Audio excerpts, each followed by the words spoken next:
strange state at the moment, as you noticed. Oh, the other thing I should say is, of course, that the thing about NEF, particularly in relation to this evening's event, is that quite explicitly NEF was created in sort of the image and the idea and the philosophical set of Schumacher's thinking. Even our strapline, we've even sort of stolen and adapted from the Smalley's beautiful book. Under the NEF logo, you'll see economics as if people and the planet mattered. But what told me today that the strange state that we've got to, when I credulously read a headline online from the Financial Times, and I thought it comes to a pretty, it's got to the point where the experts in the field of economics have become so unreliable. This is the point that we've got to. And I read a headline: Caterpillar predicts US growth. It took me a while to realise actually who they were talking about. There's an image of this giant, anyway, you get the picture. And in another way, it goes from the surreal to the very simple, when I thought the best summary I've seen. 2 days ago, the International Monetary Fund released their regular World Economic Outlook, and when the Channel 4 economics correspondent sent a little note out on it, he just wrote, "It's grim." So we need now, as Zach already said, the thinking, fresh thinking, new thinking, to tackle the problems of scale, which hit us in every way. They hit us in the sense of the resilience of our economy. I mean, even 10 years ago, and things have got, to my mind, a little worse since, there are subtle ways in which issues to do with scale in the economy are corroding our resilience and increasing our vulnerability. Now, when you look at that, or when you look at the state of our banking system in 2008, when there were similar cold sweats in Whitehall with the view that we were literally hours away from the banking system seizing up to the point where you would not have been able to get money out of the wall, and the two things that can very quickly lead to social unrest and upheaval. One is not having anything to eat, and the other is not having any cash in your pocket. And these, in various ways, are issues, and have been issues of scale.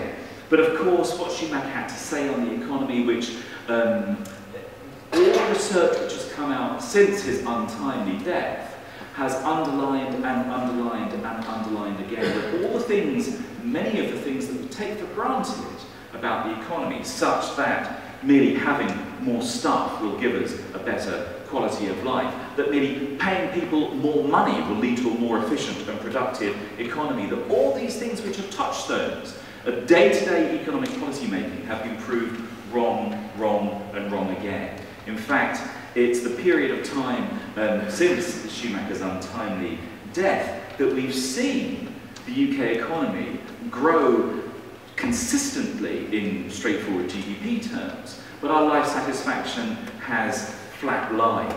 We've seen that there's actually not only no useful relation between high pay and efficiency and performance, especially in financial services, but quite the opposite. In fact, the more you pay people, and all the academic studies tell you this, however counterintuitive it may seem, leads to worse performance, less efficient outcomes. So there are so many ways in which we need the kind of fresh, iconoclastic and challenging thinking that Schumacher represented. Well, we're just making a few comments now by means of introduction, but I thought just one little quote from the great man himself to give a flavour of the quality of his thinking. And this from Small is Beautiful, in which he said, "There is wisdom in smallness, if only on account of the smallness and patchiness of human knowledge, which relies on experiment far more than on understanding. The greatest danger invariably arises from the ruthless application on a vast scale of partial knowledge, such as we're currently witnessing in the application of nuclear energy, or the new chemistry in agriculture, of transportation technology, and countless other things. And to those countless other things, we might add collateralized debt obligations in financial services, and the current ongoing experiment in our food and broader energy sectors. So I think it is time that we put more wind in the sails of the philosophical and intellectual legacy of bold, challenging inquiry that E.F. Schumacher represented, and hopefully we'll have a little bit of that from you this evening. Thank you.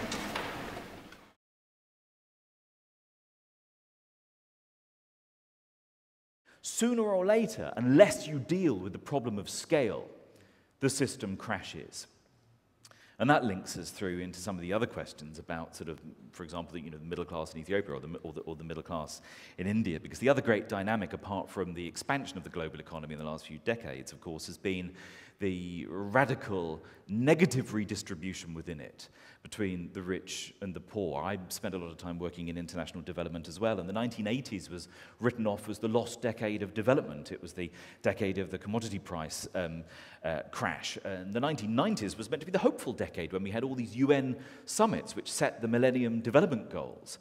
But if you take the very poorest people in the world, those in absolute poverty, living on less than $1 in a day, their share of a sort of notional $100 worth of global economic growth shrank from about $2.20 in the 80s to just 60 cents in the 1990s. Well, why make a point of that? Because you're left with this paradox at the global level.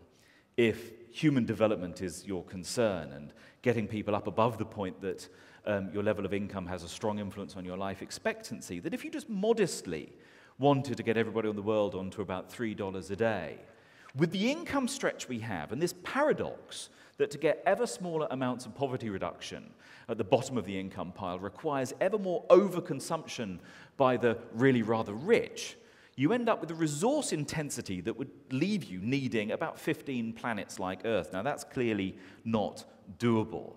And one of the problems, of course, is this question of the distribution of power within the economy. And I'll come full circle to the Serco point, because I also think there is a huge irony that, and I'm not including anybody on the panel in this, but in terms of the most outspoken advocates of sort of free market economics who've been so critical of the state over the last few decades, it is, of course, marvelously ironic that when those self-same free markets imploded, it was the state that they ran to for help and for bailout. And I think, if anything, there's been a kind of a strange transition from economies which have been sort of centrally planned by big governments to economies today which are centrally planned by big corporations.